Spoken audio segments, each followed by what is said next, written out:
Every morning for nearly a year, a single raspberry bun appeared on the weathered bench outside Rose and Rye. Always the same spot, always before sunrise. No note, no name, no one ever claimed it. But one Thursday, the bun was gone, and so was the man who always sat beside it. He never touched the pastry, never spoke, just sat quietly, like he was waiting for someone who never came. Locals began to whisper. Had something happened? Who was he really? And who left the bun? Welcome to Echoes of Kindness, where even the smallest rituals can carry the heaviest truths, because sometimes the quietest people leave behind the loudest echoes. It had started as a habit, then it became a ritual, and eventually something closer to a promise. Emily Pearson wasn't the kind of person people noticed straight away. She moved like steam from a kettle, quiet, unassuming, always in the background. The kind of girl who said sorry when others bumped into her. But those who stepped into Rose and Rye in the early morning hours knew she had hands that made magic out of flour and memory. She ran the bakery on her own, had done so since her mother passed away 3 winters ago. Margaret Pearson had been the heart of the shop, known for her raspberry buns and a laugh that somehow made the dough rise better. After her funeral, the laughter vanished, but the buns stayed. Emily made them every morning, exactly as her mother had taught her, right down to the red string tied around the parchment. The first time she left one on the bench outside, it had been a whim, a gesture to no one in particular, a way to remember. But when she saw the old man sitting there the next morning, coat too big, hat pulled low, eyes fixed on some distant place she couldn't see, she started leaving it for him. Always one bun, always with the same red string. He never touched it, never looked at her, but he came back, day after day, like clockwork. And somehow Emily found comfort in the routine. 2 strangers joined by silence and sweetness. He didn't belong to anyone. At least no one seemed to claim him. A few locals muttered theories. A retired teacher, a widower, someone who'd lost his way. But no one really knew, and he never spoke to anyone. Still, there was something about him, something fragile, like a pressed flower kept too long between pages. He carried himself with a kind of gentleness that made her wonder what kind of pain had shaped him. There was sorrow in his stillness. Not dramatic, not bitter, just quiet, worn in, like grief had become a familiar coat. The truth was, Emily recognized that silence, not just in him, but in herself. After her mom died, there had been a stretch of time when Emily barely spoke. Grief had narrowed her world to the 4 walls of the bakery. The clatter of trays, the hum of the oven, these had become her language. But the bun on the bench? That was the first thing she'd done for someone else since the funeral. Even if she never said a word, the act said enough. Every morning she'd rise before the town, knead the dough with steady hands, bake the buns until golden, and set one aside, wrapped in parchment, tied with red string. She never skipped a day, not when it rained, not when her fingers ached, not when the loneliness was louder than the mixer. It was more than kindness. It was a vow, a silent one, like the ones we make in the soft spaces of our hearts when no one is watching. The kind we keep not because we must, but because they remind us of who we were and who we loved. And so without knowing his name, Emily gave him something to hold on to. And in return, perhaps, he did the same. On the morning the bench was empty, Emily stood in the doorway of Rose and Rye far longer than usual. Steam curled from the cup in her hands, but the familiar comfort of warm ceramic didn't quite reach her chest. The bun sat untouched where she had placed it. The red string fluttered slightly in the breeze. Like it too was waiting, but the old man was nowhere to be seen. At first she thought perhaps he was late, but Edward Penrose had never been late, not once in the past 11 months. He came before the sky turned pink, like it was stitched into his bones. That morning, the space beside the raspberry bun felt unbearably large. By midday, the bun had been taken, by a crow, she suspected, but the absence of the man lingered. Through the rattle of tills, the smell of sugar and cinnamon, even through the quiet hum of conversation that never quite reached her ears. It wasn't until 2 days later that she learned what had happened. It came through a customer, a nurse who stopped in for her usual oat muffin and black coffee. "I saw you leave those buns," the woman said gently, glancing towards the bench. "He's been admitted to St. Clair's." brought in last night. Collapsed outside the post office, apparently. Poor soul. No ID, no emergency contact, nothing. Just a folded bit of red string in his coat pocket. Emily's heart dipped. The string. She hadn't known his name until that moment. And yet, hearing it, Edward Penrose, felt strangely intimate, as though she'd always known it, just not aloud. The nurse left, and the shop returned to its usual rhythm. But Emily didn't. She stood by the sink far too long, wiping the same mug 3 times. The kitchen clock ticked. Dough rose slowly beneath damp cloths, and the bench outside remained empty. That night, she didn't sleep. She found herself turning the same question over and over. Had anyone visited him? Did he even want to be found? But what truly kept her awake was something deeper. A pull not of obligation, but of recognition. She remembered suddenly how her mother used to talk about a man who saved her once. It had been a story buried in flour and folded away in passing comments. Something about a bus that never came, a stranger who'd stopped her from crossing a road slick with ice, a voice that said, "Wait," and a hand that held her coat sleeve for just one breath longer. Nothing dramatic, no names. Only that afterwards, he'd vanished. She'd never seen him again. Margaret used to say with a wistful smile, "Sometimes the kindest souls are the ones who disappear too quickly." Emily hadn't thought of that story in years, but now a possibility began to form, fragile and absurd, yet oddly certain. Could it be him? The next morning, she rose earlier than usual. The streets were still dark when she stepped out, a raspberry bun warm in her gloved hand. She hesitated by the bench, then changed course, bun in pocket, coat buttoned tight. St. Clair's was quieter than she'd imagined, sterile and humming with machines. The corridor smelled of antiseptic and overboiled cabbage. At the reception desk, she fumbled her way through awkward explanations.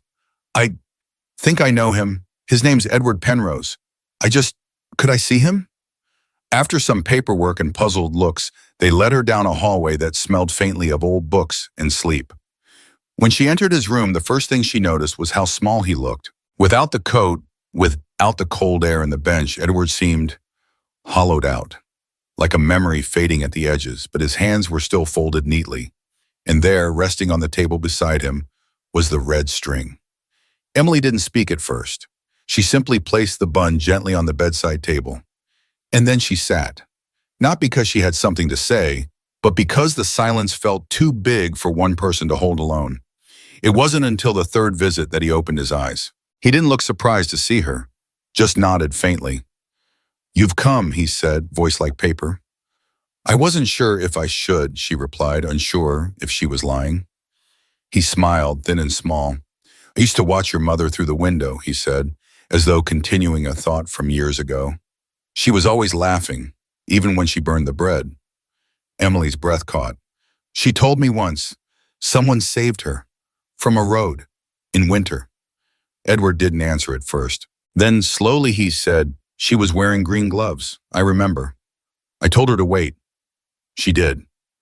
Silence stretched between them, but it didn't feel empty anymore. "She never stopped baking," Emily whispered. "She said it was her way of repaying a kindness." His eyes glistened, but no tears fell.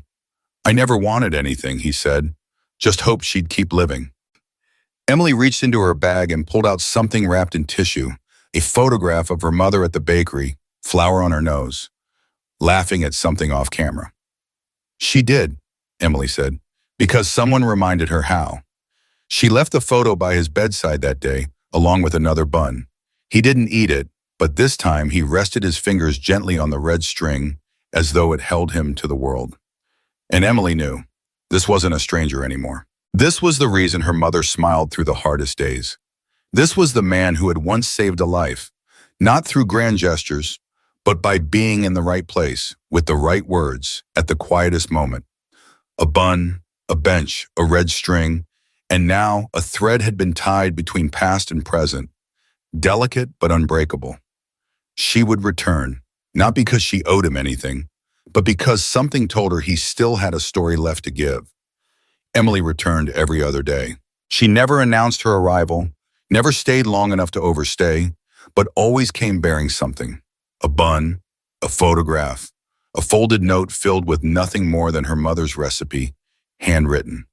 Small things, gentle offerings, like laying flowers at a grave, only this one still breathed. Edward didn't speak much, but each time he opened his eyes and saw her there, something in him softened. His hands, though frail, always reached for the red string first. He never untied it, just held it, like a child might hold the hem of a blanket. One afternoon, as the wind pressed against the hospital windows and the sky grew bruised with rain, he asked her a question. "What did she call me?" Emily looked up, startled. "Sorry? Your mother, when she told you the story, did she call me anything?" Emily hesitated. "She never knew your name, but she called you the man with the steady hands." Edward let out a sound that could have been a laugh or a sigh. That sounds like her." Then silence, but a peaceful one. Later that same visit, just as she was about to leave, he stopped her. "There's something in the drawer," he said quietly. "I meant to burn it years ago, but I didn't. Perhaps I couldn't." She opened the drawer slowly, almost reverently. Inside was a small envelope, yellowed at the edges, sealed with a brittle wax mark. There was no name on it, just a date. March 1985. She looked at him. "For her," he said. "But I never had the courage to send it." That night, Emily didn't sleep. She sat at the little table in her kitchen, envelope in her hand, the kettle long cooled beside him. It wasn't curiosity that kept her up. It was something heavier. The sense of standing at the edge of a story that had never been allowed to finish. When she finally opened the envelope, the paper crackled like dry leaves. The letter was handwritten in neat, looping script. "Margaret, I don't know if this is right. I don't know if I deserve to say anything at all. But every morning I walk past the bakery. I see you laughing with your daughter, your hands covered in flour, your apron smudged with raspberry filling. And I feel like I've been allowed to witness something sacred. You never knew it, but that day by the road changed me too. You thanked me briefly, but it was your smile I remembered. You smiled as if the world hadn't nearly taken you away. I never wanted to intrude. I only wanted to make sure you were safe, that the world didn't forget someone like you existed. So I watched from a distance, and when I saw you pass that kindness on, when I saw you teach your daughter how to bake, I realized perhaps it was enough. But still, I wanted you to know your life mattered, even to a man who never had the courage to knock on your door. With respect always, Edward Emily read it twice. Then again, the words didn't shout. They didn't beg for understanding. They simply were, like a stone placed gently at the foot of a tree. And she wept, not for the tragedy of missed chances, but for the sheer grace of a life lived quietly, gently, with love too big for words. The following week, things began to change. Edward's health faltered. His hands trembled more. His sentences grew shorter, sometimes fading midway through. The nurses grew quieter when she entered, and though no one said it aloud, Emily understood. The visits took on a new kind of weight, the unspoken kind. She found herself noticing smaller details. The way he looked at the window but never asked to go outside. The way he hummed just before sleep, like a song only he remembered. The way his hand, even when weak, still searched for the string. And then one afternoon, he asked her something that stopped her breath. "Would you take me there?" "Where?" "To the bench, just once more."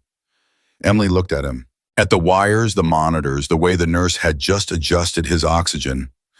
"I'm not sure they'll let me," she said gently. He nodded. "Then just promise me you'll sit there when I'm gone. One more bun, just for me." Her throat tightened. "I promise." She meant to say more, but couldn't. Outside, the sky had turned the color of bruised plums. It was spring, but the air still held winter in its bones. The next few days blurred. Emily stayed late at the bakery, not because there was more to do, but because the silence at home had grown heavier. Her mother's photo, once a comfort, now seemed to look through her rather than at her. She started reading Edward's letter over and over until she'd memorized it. It no longer felt like it had been written to her mother, but through her to everyone who'd ever felt unseen. At the hospital, Edward no longer stayed awake for long. Sometimes he'd open his eyes, start to speak, then drift off mid-thought. Once, he reached out as if holding something invisible. Emily took his hand, his fingers curled around hers, light as paper. "I never asked," he whispered. "What made you start leaving the buns?" She swallowed. Grief, she said, and maybe hope. He smiled. That's a good reason. The day he passed, it was raining again. Not the dramatic kind, but soft, steady, like the sky had grown tired of holding it in. The nurses said he went peacefully, in his sleep, still holding the red string. Emily wasn't there, but somehow she knew. She felt it, like a thread had loosened inside her, quiet and final. She walked to the bench that morning, bun in hand, but she didn't sit. Instead, she placed the pastry gently down, tied with the string he had kept for nearly a year. She stepped back, heart aching, not with regret, but with reverence. A life had passed, and something inside hers had shifted forever. That was when she noticed the boy, no more than 10, hood soaked through, standing at the other end of the bench, eyes fixed on the bun. He didn't take it, just looked, then looked at her. Was this his? He asked softly. Emily nodded. The boy stared a moment longer, then sat beside the bun and whispered almost to himself, I used to see him here. Thought he was a ghost. Emily smiled through the rain.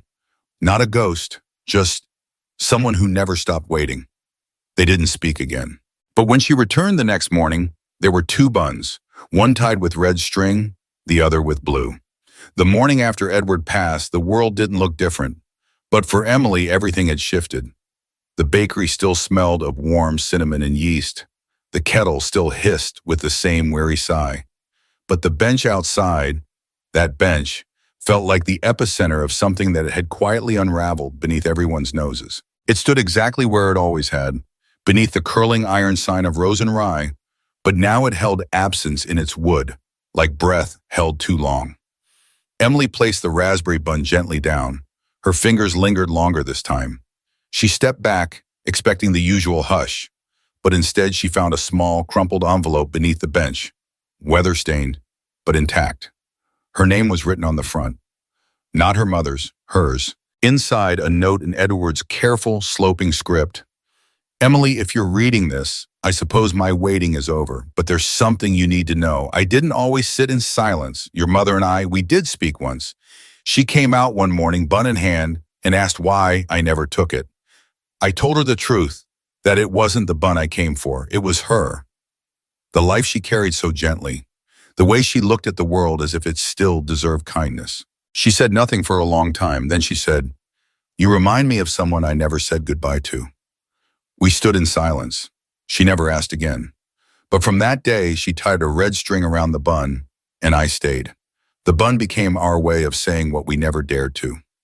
Emily read the letter twice. Her breath caught not because it was romantic, but because it was true. There had been a story behind the red string, not just grief or ritual, but a thread between 2 people who had quietly agreed to let time pass without disturbing the peace. She went back inside the bakery and retrieved a tin box from beneath the till. It had belonged to her mother, filled with recipe scraps and old notes. She'd never looked through it properly. Until now, among the pages she found a photograph, faded and soft at the corners. Her mother, much younger, stood outside Rose and Rye, holding a raspberry bun. And next to her, not quite touching, was Edward. He looked so different, taller, stronger, but the eyes were unmistakable. And there, barely visible between his fingers, was a piece of red string. The truth hit Emily slowly. They had known each other, not just from a distance, not just in silence. There had been a day, a single moment, when something was offered and something was accepted. And then both had chosen to return to their lives without the disruption of change. Not out of fear, but out of respect. Her whole life, Emily had believed in the bun as a symbol of memory, of something unfinished. But perhaps it had always been something else entirely, not a reminder of loss, but a quiet act of devotion. That night, unable to sleep, she sat in the darkened kitchen. The photo lay gently beside her. She thought of her mother's soft humming as she baked, the way her eyes lingered on the bench outside, even long after Edward stopped visiting in winter storms. Perhaps she had been waiting too, not for him to come in, but for him to stay near. What haunted Emily now was the realization that her mother had never mentioned his name, not out of forgetfulness, but out of protection, as if naming him might break the spell, might make something sacred too ordinary. In that silence, Emily found her own conflict rise, a tension between the life she was living and the one she was only beginning to understand. Was she truly carrying on a ritual of grief or of love? Had she misunderstood her own role in this story? She thought of stopping the morning bun, just once, a test, to see if anyone would notice, if anyone would care. But she couldn't bring herself to do it. Instead, the next morning, she left 2 buns, one with a red string, one with none, and she waited. It was nearly an hour before someone sat beside them. An older woman, weathered face, warm eyes. She picked up the bun without the string, studied it, then looked at Emily. "He used to sit here," the woman said. Emily nodded. "So did she," the woman added. "Years ago. Your mum." Emily blinked.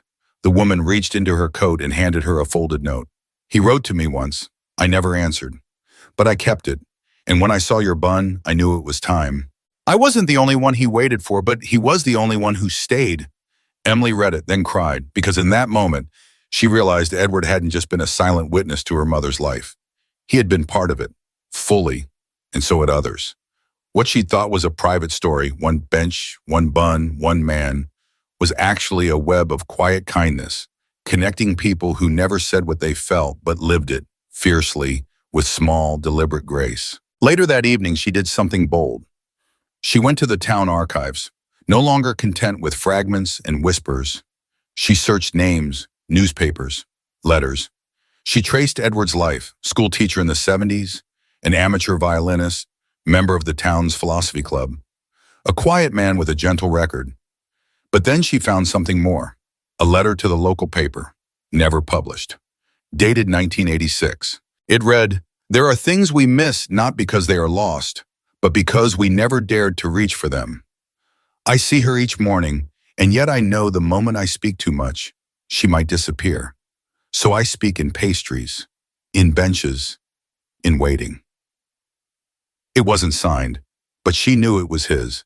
And for the first time, Emily felt like she wasn't just finishing a story, she was becoming it.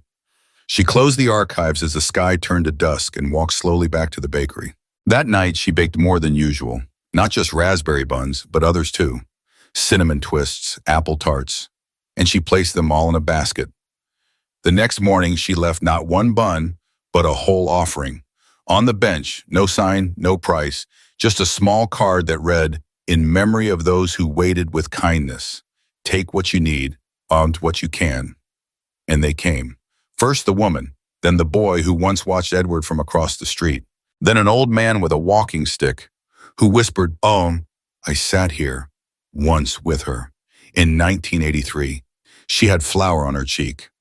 They came not for the buns, but for the memory, the permission to feel, to remember, to connect. Emily sat quietly by the window, watching, not leading, just continuing. And suddenly she understood.